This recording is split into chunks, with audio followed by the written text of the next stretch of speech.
Hello everyone. Today we're making chicken empanadas. We're beginning with a few of the ingredients here. We have ground chicken, red onions, garlic paste, and a few tomatoes. These are cherry tomatoes that I chopped in little pieces. And this is a recipe inspired by my Venezuelan friends, and they have something called pastelitos, and I got the idea from them. I also chopped some cilantro, and here we're frying the chicken and the onions, and I'm trying to break it to make it as fine as possible. It's a little difficult because chicken doesn't separate just like beef. So we're frying it in a pan with a little bit of grapeseed oil, and now I'm going with the fork to break it in small pieces as possible. This recipe, like I said, it was inspired by the Venezuelan pastelitos. They are really made with beef, but I found ground chicken on sale and I had it in the freezer, so this is what we're doing. I also chopped some cilantro and I have that ready. So we're gonna continue breaking the meat in little pieces. And now we're gonna add the tomatoes and the garlic. And these are cherry tomatoes that I had left over from last week. And the garlic, I buy it in bulk at Costco, and then I ground everything with olive oil, and I have garlic paste in the freezer. I added the cilantro as well, and now I'm just gonna continue drying a little bit the water out of the meat so it doesn't go into the patties. So you see it's still juicy, but not a lot of water in it. And now we're gonna put all this together, and I have these empanada rounds that are ready. I got this at the supermarket. They were in the freezer section, and they're very convenient. They come separated by a clean film, so it makes everything a lot easier.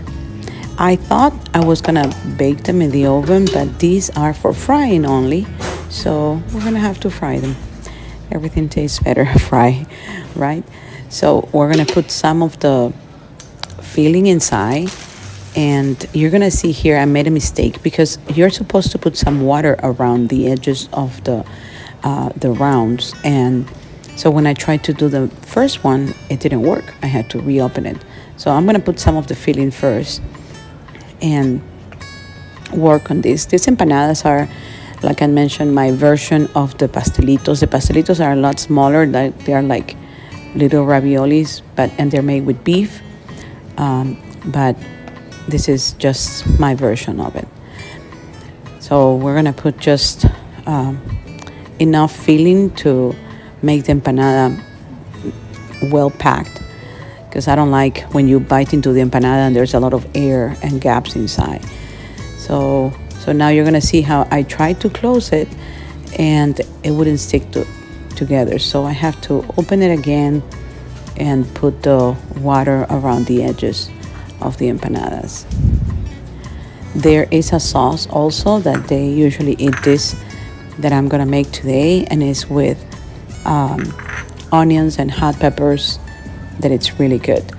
So I'm gonna put the water around so we can close it, and you'll see how this all comes together. Very simple filling. You know, I made the filling just for these empanadas, but if you have any ground beef left or any even meatloaf left over, and you can just crumble it and put it inside, I think it will work. So after I sealed the edges with the fork, I noticed that it was a little deformed. It looked like web feet. So on this next one, you're gonna see how I fixed that. Watering the edges of the empanada circle, and these ones are gonna make with cheese because I ran out of filling. But what I'm going to do, and this ones came out really good. So what I'm gonna do is, after I seal the edges with the fork, I decided that I could have use the pizza cutter and just pass it around so the shape can be a little bit more neat. So you see with the water, it closes almost immediately. So now I'm getting the pizza cutter up. Well, first the fork, and sealing the edges very well, especially these ones with cheese, because if not, it makes a mess. So now I get the pizza cutter and I pass it around. So you see how thick the edge was. So now I'm gonna thin it out a little bit and pass it around, and it looks much better. Yeah, that's the way to go. So yeah, they are ready. I had 6 meat empanadas and 4 cheese. So now we're gonna fry them, and I just fry them in some grapeseed oil, and I had to use the fork and the spatula to have the edges golden brown, because I'm not deep frying.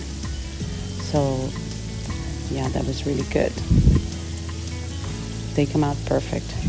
So this is the recipe, empanadas. You can actually fill them with some curry potatoes, and there will be vegan empanadas or vegetarian empanadas. Actually, I might try that. Let me know if you like that, and I can try different kinds of fillings to see what they're like.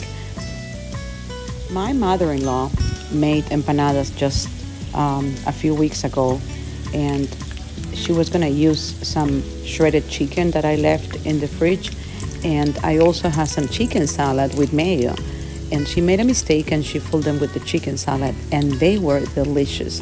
So that's an idea for next time. They were really, really good. So it is difficult to fry the empanadas because I'm not deep frying them. I just put like 1 inch of empanadas, but they came out of 1 inch of oil, I'm sorry, but they came out pretty good. Here they are. And I'm gonna cut. This is the cheese empanada, and it was so good. This one is actually cheese too, and it took probably like 3-4 minutes on each side, and then I did the borders, and here's the meat empanada. Definitely you can't tell it's chicken, but it's really, really good. And that's it, chicken empanadas. Thank you everyone for watching. If you enjoyed the video, please give it a thumbs up, and we'll see you next week. Have a blessed week.